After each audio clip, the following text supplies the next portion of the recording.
Welcome back. So let's complete this unit test so we can actually show that we get a null reference exception back when we put in a null repository right here. And the next lesson we can just start discussing the architecture. What we have to do is we have to say that when I actually create this guy, when I make a new location service, I'll just get rid of this.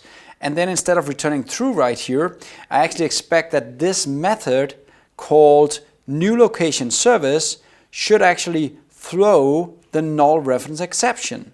Let's try and run the code again just to see that this doesn't happen right now, and I'll try and show you how we can actually show that it will happen, right? Make sure it happens every time.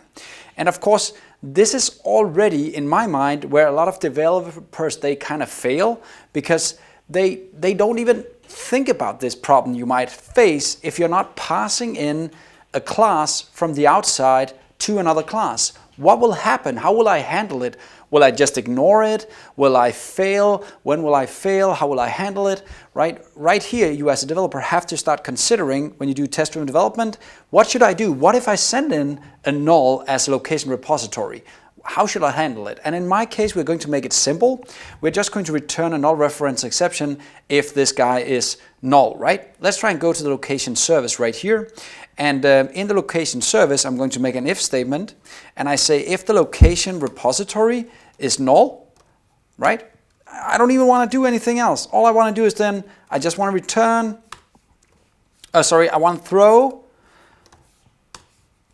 new null reference exception. Right? So I pretty much just guarded myself now before I even start using the location service. I've guarded myself and said if somebody passes in a location service that's null, I want to just throw up and tell you that's wrong. You shouldn't do that. Right? So I'm already here. I'm trying to help prepare my system for bad code. Right? Bad code like you shouldn't be allowed to send in null right here. You should send in an actual repository. Let's try and run our code again. So now notice, now I'm actually throwing that null if it's null, and gaboom, we have a green test. Yes, everybody's happy. So I've jumped a bit into the future right here. Gaboom, that's the magic you can do with video editing. And I actually want to talk a bit more about the null reference exception I have right here because it's not that informative. It just tells me the location repository is null. Let's actually make a second test that tries to explain to the system that not only does it need to be null, I also want an informative message explaining that the reason that I got an exception was because this guy was null. So try and make it send something in there instead of just throwing an exception. Let's go back to the Explorer, go back to our test, and notice I've made a second test down here. And this is the first test up here, and I'm just zooming out a little bit just to get all that beautiful text in there. So notice this is the first test I have available, and now I made a second test. Now why not just reuse this test for multiple things? You should always only have a single assert in a test. That's just something that a lot of people says, right? If you have multiple, there should be a very valid reason to do it. For instance, here's the valid reason.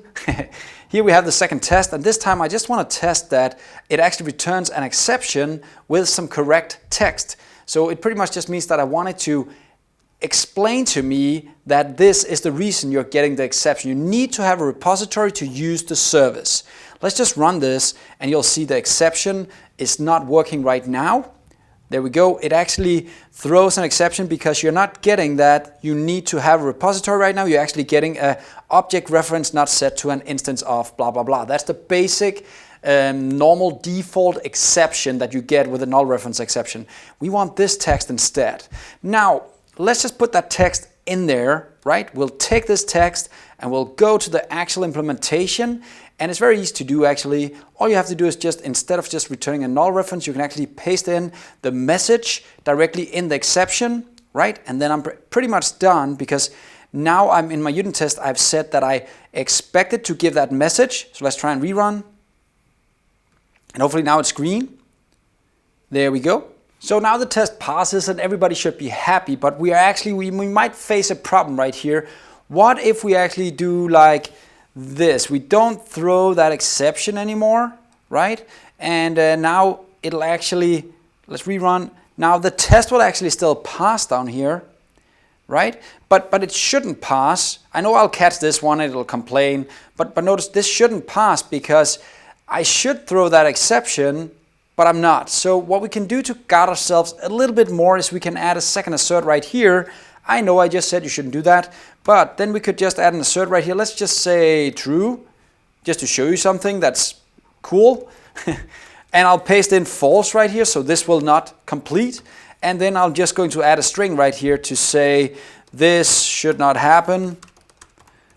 You should throw exception, right? So my point was just that you can actually go and you can create your own asserts right here where you kind of put in your own messages. And in this case, the reason I put it in here is I should hit the catch. I should never get to this point in my code. If I do, there's something wrong in my code and somebody destroyed my code somehow. Now this guy actually does pretty much the same thing for me, so you can just use that instead if you want to, but I just wanted to show you guys that you can actually put in messages. So let's end it here. Let's just try and rerun this just to show you now both should actually fail, which is a good thing.